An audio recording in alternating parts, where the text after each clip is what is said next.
అనుకుంటున్నావు ప్రభాస్ అన్న కల్కి సినిమా అయితే వేరే రేంజ్కి వెళ్ళిపోయింది, వేరే ప్రపంచానికి తీసుకెళ్ళిపోయిండు. ప్రభాస్ అన్న అయితే ఇచ్చి పడేసిండు అనమాట. సినిమా అయితే చాలా బాగుంది, కానీ చాలా ఫైట్ సీన్స్ ఉన్నాయి. కిడ్స్కి అయితే బోర్ కొట్టచ్చేమో, కానీ ఫ్యామిలీతో వస్తే ఫైటింగ్ సీన్స్ ఇష్టం ఉన్న వాళ్ళైతే బాగా ఇష్టపడతారు మూవీని. కల్కి అయితే చాలా బాగుంది బ్రో. థియేటర్కి వచ్చి చూస్తే మాత్రం ఆ ఫీల్ మాత్రం ఎక్స్టర్నల్ ఫీల్. అది కల్కి ఇట్లా గూస్బంప్స్ వచ్చేస్తాయి మనకు. నాకు అడిగితే అమితాబ్ బచ్చన్ వదిలేసి అమితాబ్ బచ్చన్ బదులు హృతిక్ రోషన్ పెట్టింటే బాగుండేది. అర్థమైందా? ఎలా ఉందండి మూవీ? బాగాలేదా? బాగాలేదండి, ఏం నచ్చలేదు మీకు?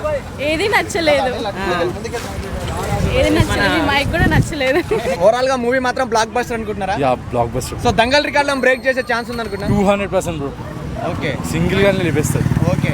సో ఓవరాల్ గా కల్కి ఎలా అనిపించింది ఒక మాట? చాలా బాగుంది, excellent movie. Everyone must and should watch. నాకు అంతే అంటే అంత బాగా నచ్చింది. మొత్తం చాలా అంటే చాలా బాగున్నాయి అన్న. నిజంగా ఆ స్టోరీ కానీ, ఆ ఫైటింగ్ సీన్స్ కానీ, వాళ్ళ మధ్యలో ఉన్న కెమిస్ట్రీ కానీ చాలా అంటే చాలా బాగా వర్కౌట్ అయ్యింది. ఎంట్రీ సీన్స్ ఎలా ఉండే మరి? ఎంట్రీ సీన్స్ అయితే పిచ్చి పీక్స్ వెళ్ళిపోయింది అన్న. అంత బాగున్నాయి ఎంట్రీ సీన్స్ కానీ ఇవన్నీ కానీ. సో చాలా అంటే చాలా బాగా నచ్చింది. బాగానే ఉంది, బాగాలే అని చెప్పలేం, బాగుంది. ఫస్ట్ హాఫ్ బాగుంది, సెకండ్ హాఫ్ బాగాలేదు అంటున్నారు కొంతమంది. దానికి ఏమంటారు?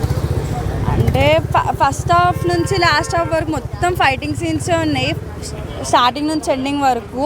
ఇంకా దానికి ఏం చెప్పలేము, మొత్తం ఫైటింగ్. 5కి 3 ఇస్తా. సీన్ లో సెంటిమెంట్ వర్కౌట్ అయిందా మరి దీపికా పదుకొనేది? అన్న ఇంటర్వెల్ సీన్లో ఇదంతా చాలా అంటే చాలా బాగా సెట్ అయింది, చాలా బాగా వర్కౌట్ అయింది అన్న. ఆ విజువల్ చూసుకుంటే ఆ ఒక్కొక్క విఎఫ్ఎక్స్ కానీ నిజంగా గూస్ బంప్స్ వచ్చేసినాయి. అంటే ఆ లోకానికి తీసుకెళ్ళిపోయిన అనమాట. ఇంకోటి చెప్పేది ఏంటంటే మన ప్రభాస్ అన్న ముందు ఏ వుడ్ పనికిరాదు అన్న. Hollywood, Bollywood, Tollywood, Mollywood, Tollywood ఏ వుడ్ పనికిరాదు, ఆఖరికి ఏ చెక్క కూడా పనికిరాదు అన్న. అంత రేంజ్లో ఉంది, అందరికి ఇచ్చి పడేసిండు అన్న. మరి అమితాబ్ బచ్చన్ గారు ప్రభాస్ గారికి మధ్య ఫైట్ జరుగుతుంది కదా, సో అవి చూసినప్పుడు థియేటర్లో ఎలా ఉండే మరి రెస్పాన్స్? అవి చూసినప్పుడు థియేటర్లో అయితే మొత్తం వేరే లెవెల్ అనిపించింది అన్న. నిజంగా అరే ఇదవుతుందా అని చెప్పి అలా అనిపించింది. నిజంగా మొత్తం గూస్ బంప్స్ వచ్చేసినాయి అనమాట. అరుపులు నిజంగా చాలా అంటే చాలా బాగా నచ్చింది అన్న నాకైతే. బ్రహ్మానందం గారి కామెడీ, ప్రభాస్ అన్న కామెడీ మరి సెట్ అయింది అనుకుంటున్నారు? వాళ్ళకి కాంబినేషన్ మళ్ళీ వచ్చింది కదా. నిజంగా అన్న బ్రహ్మానందం కానీ అప్పటి తర్వాత మళ్ళీ ఇప్పుడు చూసినాం అనిపించింది నాకైతే. ఆ కామెడీ ఆ యాంగిల్ నుంచి ఒక 2-3 డైలాగ్ చెప్పినా కానీ చాలా పర్ఫెక్ట్గా, చాలా మంచిగా, చాలా అందరికీ అర్థమయ్యేలాగా, చాలా అందరికీ నవ్వించేలాగానే చెప్పాడని అయితే నాకు అనిపించింది అన్న.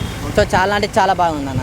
Keerthy Suresh dubbing voice set అయింది అనుకుంటున్నారా? చాలా మంది బాగాలేదు అంటున్నారు అన్న. బుజ్జి గురించి ఎవరైనా తప్పు చెప్తారా చెప్పండి? బుజ్జి అంటే బుజ్జియే అంతే, అంత బాగుంది అన్నమాట. బుజ్జి కూడా చాలా అంటే చాలా బాగా నచ్చింది అన్న. ఏం లేదన్న, తన యాక్టింగ్ కానీ, తన డైలాగ్ కానీ, తన హైట్ కానీ చాలా అంటే చాలా బాగానే ఉంది. చాలా మంచిగా చెప్పిండు, అందరికి ఇచ్చి పడేసిండు అన్న. నిజంగా దంగల్ రికార్డులను బ్రేక్ చేస్తుంది అనుకుంటున్నారు ఇండియాలో అన్న. దంగల్, RRR, బాహుబలి, రాధేశ్యామ్, ఏమేమి ఉన్నాయి అన్ని సినిమాలు రికార్డు అన్నీ పోతాయి అన్న. అంతే.